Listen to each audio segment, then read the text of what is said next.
From Russia with Love is now 60 years old, and if ever a film could be said to have stood the test of time, the second Bond film is it.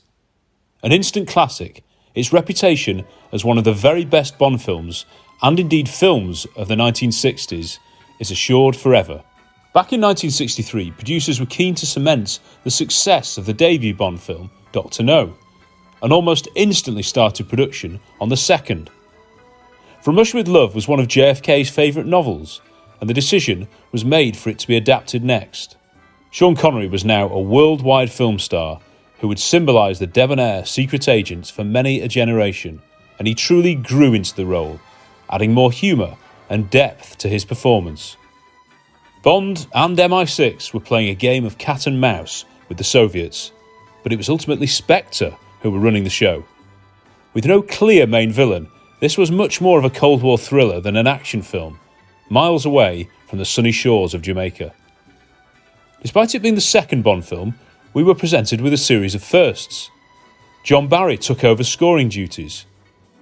Desmond Llewellyn was introduced as Major Boothroyd, providing Bond with gadgets for his mission. We had a pre-title sequence to get us excited for the main event, a title song, and we even got to see Blofeld for the first time. Well, some of him. It had the right balance of serious drama mixed with humorous moments, many supplied by the charming Kerim Bey. It's a film that's well worth revisiting and still resonates with modern audiences. It was no surprise that it was a huge hit and propelled the franchise into new territory. To celebrate the anniversary, we gathered to discuss why we love the film so much, and it was great to have so many of you again contribute with your thoughts. 60 years old, Steve. Can you remember the first time you saw it? Presumably on TV or something. Yeah, I wasn't at the cinema, I hasten to add, on release. I don't know if I can remember the first time, because it would have been on ITV when I was a kid, and it would have been one of those Bond films that came up, and I always wanted to watch them. And I think as a kid, it probably wasn't one of my favourites because, it didn't have the spectacle of the later Bond films that appealed to me. And for me, From Russia with Love is a film that has grown on me with time. And now for me, it's just an absolute classic because it is brilliant. And actually, when I watched it again in the last few days, it feels like a very grown-up Bond film. The themes are very serious. It's got a really serious plot that runs throughout. It's quite clear what the mission is. It doesn't have actually many jokes in it. Obviously, it only has a couple of smallish or set pieces in the sense of what we think of as set pieces now. It's actually got quite a lot of set pieces, but in the big grand things, there's not that spectacle because obviously it was a much smaller budget film, being just the second Bond film. But I just think that plays into its favour. And as I say, as a kid, when I first watched it, I probably would have been disappointed that I wasn't watching The Spy Who Loved Me or Moonraker. But as I got older, you just realise what an incredible film it was. And thank goodness it was, because had Dr. No and From Russia with Love not been so brilliant, we wouldn't have had any other Bond films, and that would have been the end of it. It is more an adult Bond film, isn't it? Have you shown Ernie it yet? Yeah, he's requested to watch it a couple of times, actually. I think he enjoys that it is like the most overtly sort of like spy thriller of a lot of them, particularly early on. And also you got like such memorable set pieces that it feels it is like it's where everything is sort of coming together really nicely in terms of the formula. And then you've got just like say that obviously the locations, the set pieces obviously on the train and stuff like that, absolutely are phenomenal. But yeah, no, he really enjoys it. I think it moves along at such a great pace, and it's so well edited. It's brilliant. So he does like the film. Yeah. Oh yeah. I can't remember the first time I saw it, but I remember thinking this was quite a special Bond film. I remember thinking that it was incredibly tense. It felt like I suppose that period when I actually watched it, when I was actually aware of it as a film, I think I was also watching Hitchcock, and that was something that was also kind of the parallels with that. But yeah, I was just blown away about how tense it was, how glamorous it was, how the action is brutal, and every time I go back and watch it, I think, good grief, the fight at the gypsy camp is pretty, pretty hardcore. Obviously, like I say, the fight with Red Grant is an absolute highlight, not only for the series, but I think in terms of cinema, in terms of action set pieces, I think it really set the standard. But yeah, I've always held it in really high regard. Like say that Doctor No is one that that when I first watched it, I was a bit like, oh, it's like a Bond film, but it's not quite there in terms of the ones that I'd obviously were a big fan of. But every time I watch, From Russia with Love, it's just it's Barry's first score. It's just like I say, you just get that kind of lush feeling with it, and setting things up and like creating this world where it references Doctor No, and that's the woman from the previous film, and there's the musical cue that was from the end of the other. It felt like they were creating a world. So I absolutely love it, and it is definitely in my top 5. It's just a brilliant film. I think it is sort of in the traditional rankings when people do them. If you asked most Bond fans and not huge Bond fans, they would all name it as one of the most famous ones, I think. And 60 years, its legacy's obviously lived on. Harry, when we first started the podcast, we did Octopussy first, we reviewed, but then we thought, was it your decision to have, you thought From Russia with Love would be the first Sean one? But I don't know. It was 3 years ago now since we did it, and it was really good fun. We had Chris on as well. Yeah, I absolutely loved talking about it. Obviously, it was the first review that I was on, but it was in this period of, partly due to lockdown and maybe the build up to No Time to Die and everything, we were, revisiting the franchise. And I know it's been mentioned a few times in past recordings, but yeah, I went through watching them chronologically. Yeah, I mean, I think my story is very similar to Steve's and Chris's in that as a child, it wasn't one that was the one you always stuck on to watch for enjoyment and for excitement, and for us as younger children watching it. And so when it came to watching it as an adult, I was sort of coming at it fairly fresh. I mean, I knew everything that happened in the film, but I was looking at it through a different lens and appreciating it as a film. And also, I suppose it was slightly with the lens of us doing this podcast, where actually, yes, we're watching them for enjoyment, but actually we're watching them also to notice the craft of the films, and we're looking at the impact that it's had on the rest of the franchise and how it fits in. So looking at all those things, you can't help but watch From Russia with Love and think, this is an incredibly important film in the entire franchise, really important. I think I mentioned in that podcast, the review, and I've mentioned it since, I love that it's the second one that builds on Doctor No, and I love that it sees him go to these locations. And I think if you could, I'm trying to put in an analogy, maybe if Doctor No is like building the physique of Bond, and then you eventually get to Goldfinger, which is him going on an adventure, like a full-blown adventure. From Russia with Love in between is kind of clothing him, kind of equipping him, and showing like the design of him and his aura and everything about that, and it fits perfectly in that run of 3 and obviously beyond. But to go from Doctor No to From Russia with Love to Goldfinger is a lovely progression there. And it might, to go from Doctor No straight to Goldfinger probably would have been fine, would have been really good. But slipping From Russia with Love in there really just adds so much depth and texture to Bond's character and the kind of the spy world that he's in. I think it's a really important film, and for it to come second was really important too. Kieran, I mean, I can't even remember what your favourite Bond films are, but I'm guessing From Russia with Love's fairly high up there. Yeah, 100%. I'm glad you've come to me now, because I'm going to break the mold here. I'm actually one of the rare people. This was my first ever glimpse of 007. Ever. Oh, right. Oh. I was, I think, 7, 8 years old, maybe even younger, maybe about 5. And all I recall was literally seeing the opening sequence with Connery, and it turns out not to be Bond, in the garden, Red Grant, that climactic scene with Spectre Island, and that was it.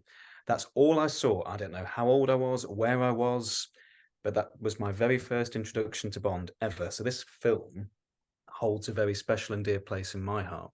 I wouldn't say I was in love with the franchise by that point, but it was certainly the straw that broke the camel's back, and it snowballed from there on in. So that's my earliest recollection.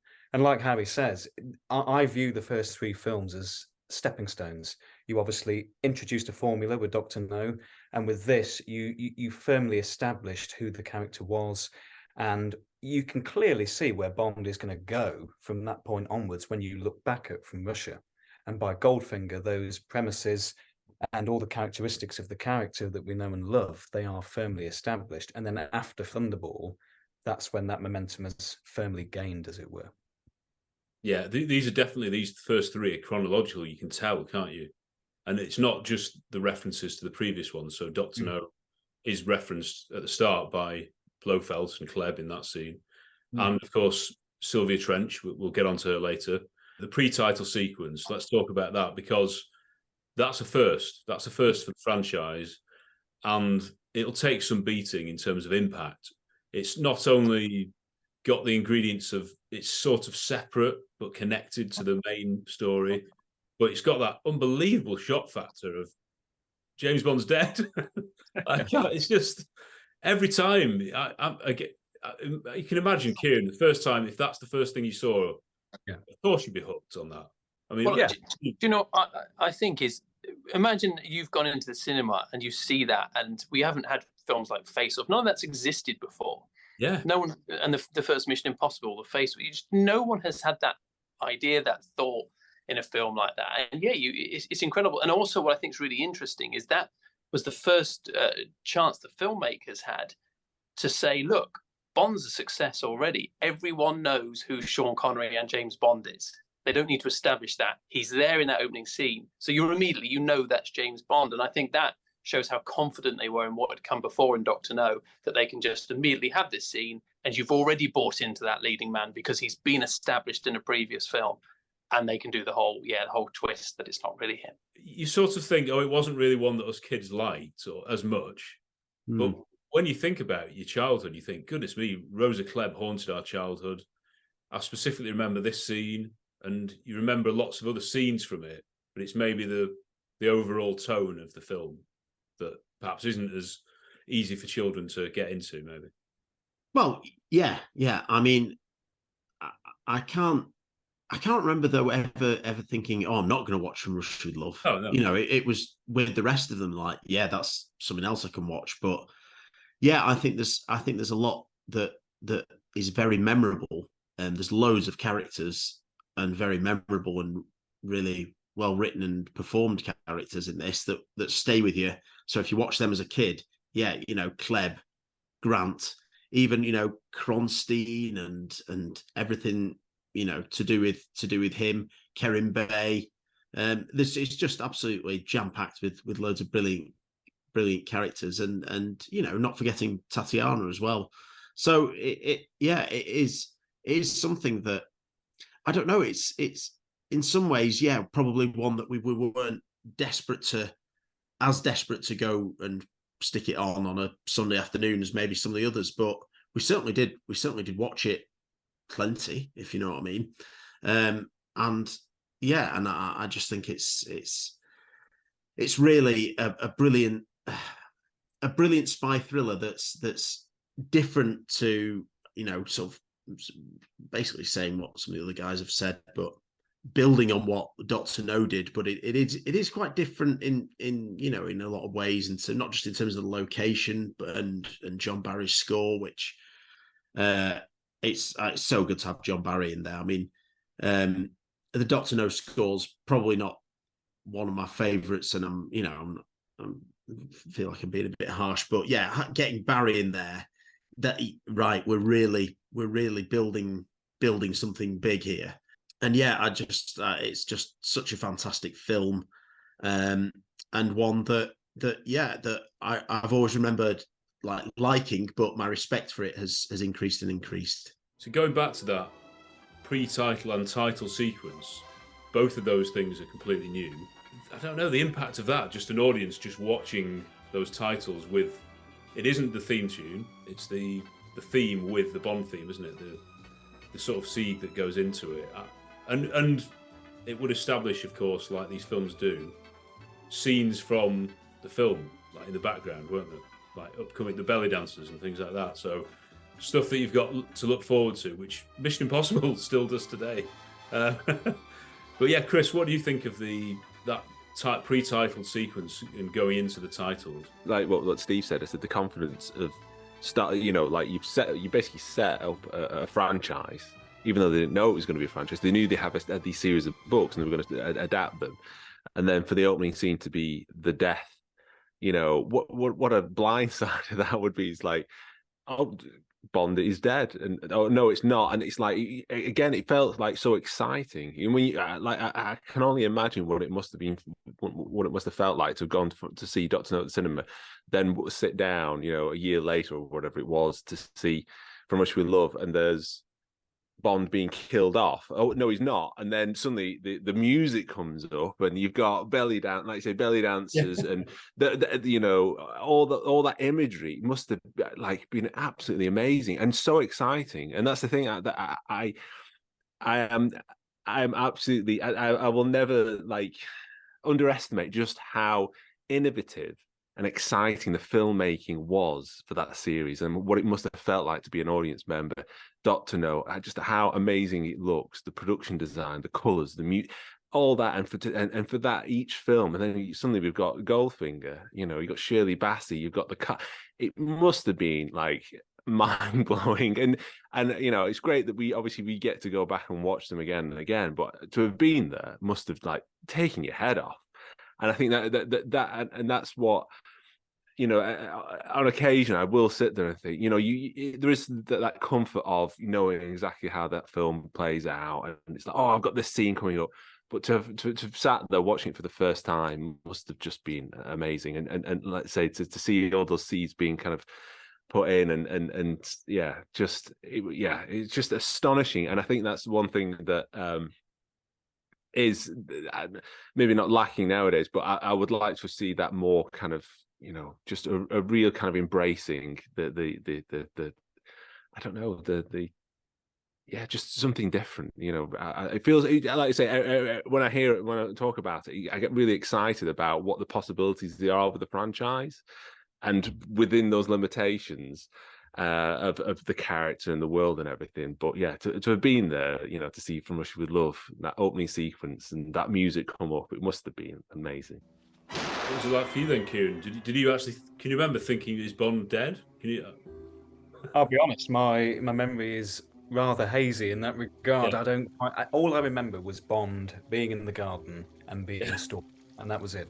It was a split second, a snippet of my life, but it was one that obviously gave a lasting impression and left a lasting impression. From Russia with Love, I hope you're involved in this sound, but in the pre-title sequence, it's where there's an agent you think is Bond, but it's actually the Spectre camp, where there's a training camp, and they kill Bond, but it isn't him, and they take off his rubber mask to reveal that it is another agent. Now, that noise of the rubber mask coming off is I love it. I think it's brilliant. Well, I'm going to be really, really honest with you. Please, I want to. That was the only time in all those films they said, "No, that's not quite up to it." They didn't want it. No, and they were dubbing. And I'd done in record, because, you know, a lot of my stuff was done in a recording theatre, all the footsteps and movement and clocks and box and machines and that, all done in the recording theatre. And I thought I'd got it right. But Peter didn't think it was right. And so apparently they stopped dubbing, because I was still working in my cutting room. They stopped dubbing, brought something in, and recorded it. Oh, right. So, you know, full marks. Sorry. No. I think that's great, because it proves that it needed to be something that people. I agree with you. It's perfect. It's lovely, isn't it? Yeah. Yes, it's almost like two movements, isn't it? Yeah.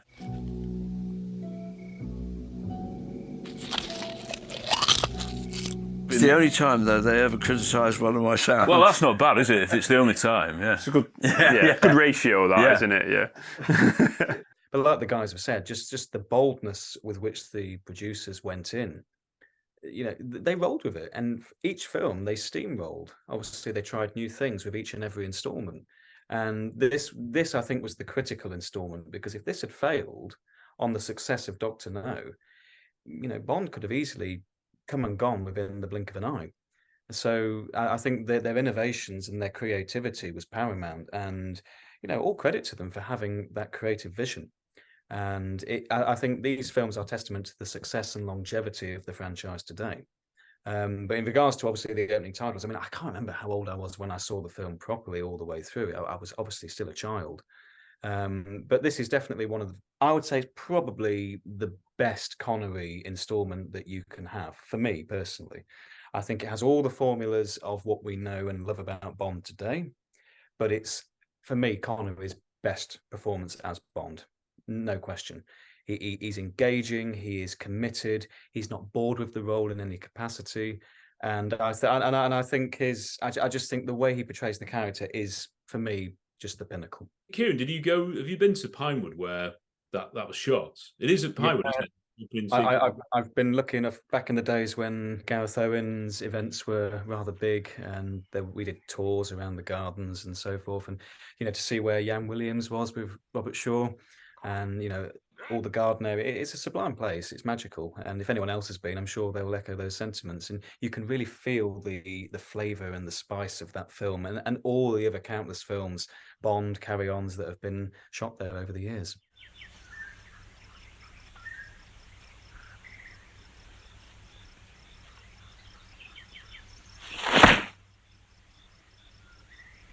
He seems fit enough. Have him report to me in Istanbul in 24 hours. Where is Spectre Island? I don't know.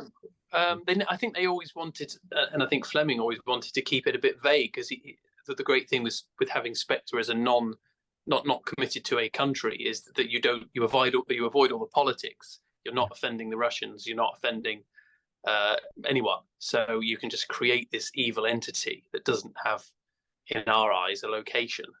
Although clearly they've got a base. So who knows? I don't know. I mean, it looks a bit too green and warm to me, Eastern Europe, doesn't it? So who knows? We obviously sort of learn in Doctor No that the sort of almost a twist is that Doctor No is working for Spectre, but it's so mysterious in that film. Here we get a first real insight into it. I mean, the first scene of the main film, that incredible chess set, and the audiences must be thinking, sorry, what's going on here? This Grandmaster. And then hang on, he is one of the main proponents of Spectre. It's also one surprise, two surprise, three. It just keeps going, doesn't it? And that scene. I remember in the book, and I might be wrong. I might have got it muddled up because I've not read the book for a while. But the guy playing chess, the Grandmaster, he gets a right bollocking from Spectre for not immediately stopping the game and going to. When he gets that message in the film, he plays an extra shot while he wins, doesn't he? Just checkmate. I've got a feeling in the book he maybe plays an extra 2 moves or something, and then gets an absolute roasting from Spectre for not just stopping immediately and leaving, which is weird because that would look a bit suspicious, surely. My congratulations, sir. A brilliant coup. It's a great scene, isn't it? I love how Bond has always done that. You right through to Daniel Craig, because I think we all enjoy the opera scene in Quantum of Solace. It takes things that happen normally, and then it gives it the Bond twist, and it just adds edge. And they look so wonderful. The set designs for all these things and locations as well. It's just so Bond, isn't it? Right from the off, we're so Bond already in just the second film. The first sight of Blofeld. I know we don't see much of him, but I know John's of the opinion that perhaps this and Thunderball are the best incarnations of Blofeld, because you hear the threat, you see a little bit of it, you know he's in charge, and you can see the effect he has on these other people. Like Klebb is a really scary villain, but she's absolutely terrified of Blofeld. That's a great scene. All the scenes of Blofeld, I think. Yeah, I think you've said everything there. Like what that scene does is incredible, because I suppose it's slightly world building, isn't it? Because in Doctor No, we see the kind of the murders in Doctor No and things like that, but we don't have a glimpse of the villains running alongside the other narrative, and we're not introduced to them exclusively in their own meetings. So it's kind of an eye-opener into the idea that things are going on away from, HQ. There's stuff rumbling. The way of introducing the villains isn't them doing something bad, like a hostage takeover. It's not them doing something bad like planting a bomb. It's a simple meeting, isn't it? Like you said, it's just a meeting. And to create the mystery and bit of terror as well, just from, like you said, the dynamic of three characters where all of them in their own right are scary, but even within that, there's a hierarchy where these two people, Klebb and Kronstein, who are fairly scary to look at and pose this fairly unpleasant threat, they are cowering when they are engaging with Blofeld and he's speaking to them. And immediately you've set up something that, well, this is a threat. This is something that inevitably Bond's going to have to he's going to have to confront.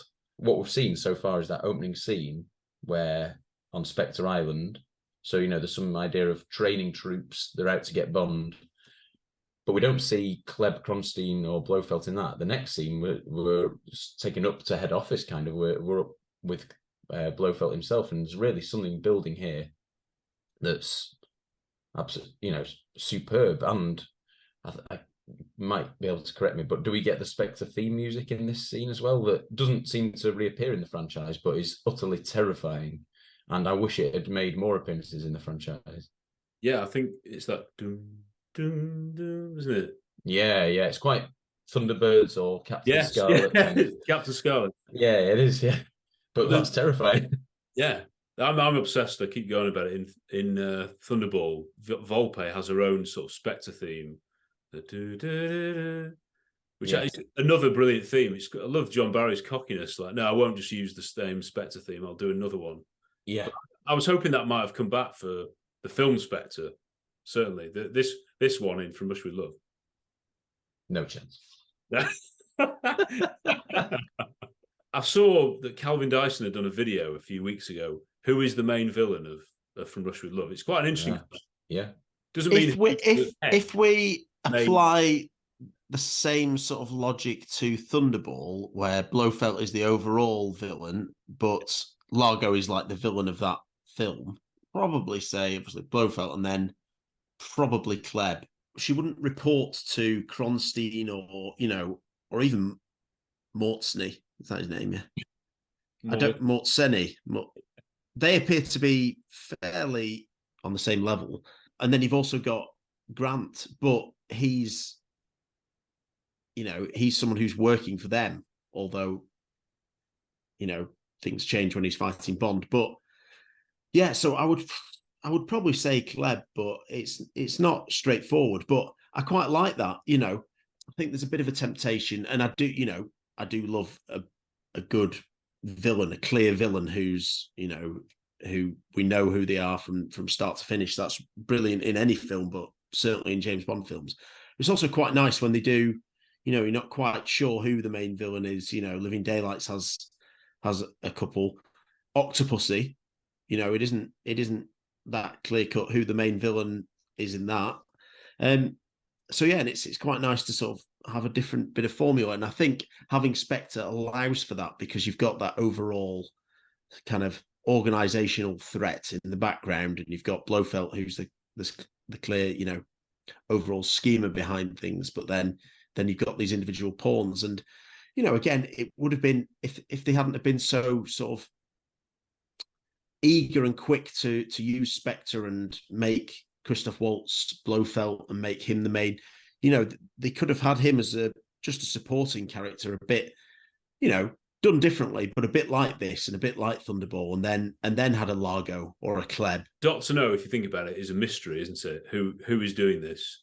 And then he's revealed fairly late on in the film. But then Goldfinger afterwards, it's like, that's the villain. There's no mystery. Bond's got to somehow work out how to stop him. This is like in the middle. And again, what an amazing 1, 2, 3 of the building blocks of Bond. But I suppose like alluding to is that you've got the villain of the plot and then you've got the villain of the film. And for me, it's Grant, because he's the one who is shadowing Bond through the most of the film, and obviously that's he has the big, the face off with. But yeah, obviously the architect of the what's driving the plot is Blofeld and Kronstein and Rosa Klebb and all those characters. They're the ones who are the architects behind it. But for me, Grant is the villain. He is the the cliche, almost, well, now the cliched. He's the darker side of the dark version of the hero kind of thing. So every time I think back, but again, just sort of creating such a rich world full of these such interesting characters, and creating an arc like almost, you can imagine like the organizational chart of Spectre, like who number 2, number 3, like everyone's part of this thing, and then you've also got the henchmen who are hired, who aren't necessarily, aren't buying into what they want to do politically, but it's just like a payday for them. And it just, again, it makes it feel so incredibly rich. And like saying before about like the opening sequence after the titles, with there's no explanation of as he pulls, as he has his drink and there's the Spectre symbol. Again, there's an expectation. It's like you will just know, you will just catch up with this. There's no pauses to explain the plot and who's the bad guy and who's this. And I just love that he just treats its audience with a degree of intelligence, and just says, if you're patient, there will be a payoff. And I think that kind of very considered kind of filmmaking is very much of its time, but I think is so satisfying, because you are, just take your time, but you will get the excitement, you will get the action, you will get the locations and all those kind of things. But yeah, I think for me, every time I think of From Russia with Love, there is the literal shadow of Robert Shaw hanging over the film, and I love that, because he is, whether you describe him as a henchman or a villain or whatever, he is such an imposing figure across the entire plot and the film, and he's just played brilliantly. I've not heard it said an awful lot, but does anyone think, well, once Grant's dead, does the people complain about Living Daylights, that I suppose once Necros is dealt with, people don't seem to care, do they? With this, you obviously get the action scenes, and they're very quiet, there's not much dialogue. You get the helicopter sort of chase around. I think that's after, isn't it? Yeah. And then the sort of that silly admiral's hat that Bond wears on the water. But I mean, we do get Clegg though at the end. Clegg. I knew he was going to say that at some point. Yeah. Nick Clegg comes. Nick Clegg, yeah, with his knife on his shoe. Yeah. No, I don't. Chris, do you think you don't think the film sort of it's not as interesting after Grant dies, do you? I think I remember this discussion when we did the review, because I think John is very much like, the film is that it peaks with the fight, and I agree with dramatically it is a brilliant set piece, but you still need to get him from here to here, and I think that to have the whole like him, the getting off the train, and then stealing the truck, and then stealing the boat, and then the helicopter. Again, it's down to personal taste. Some people think it's like, oh, it's really stretching it out. It goes on for ages. But for me, it is like, that's one thing that has been solved. So he's killed the bad guy.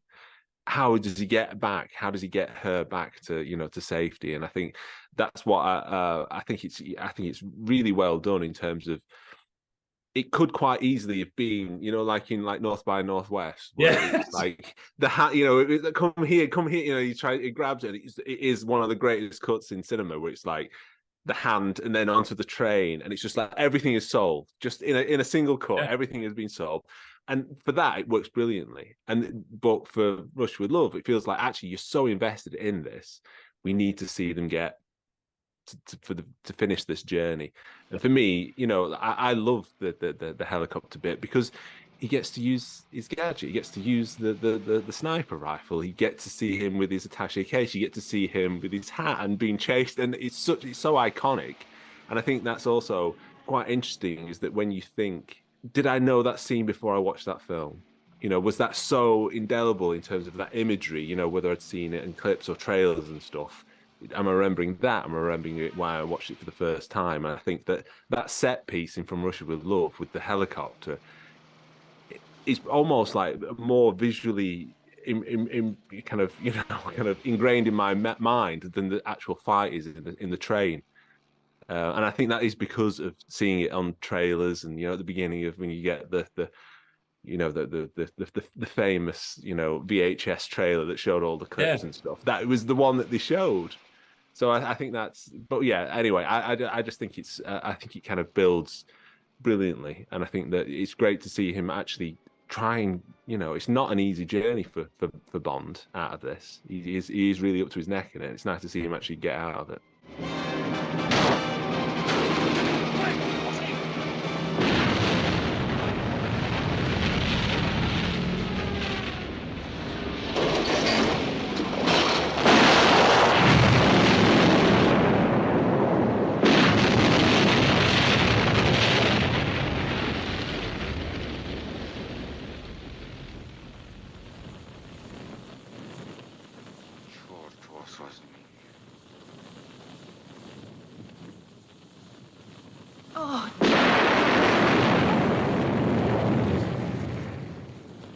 I'd say one of their aircraft is missing.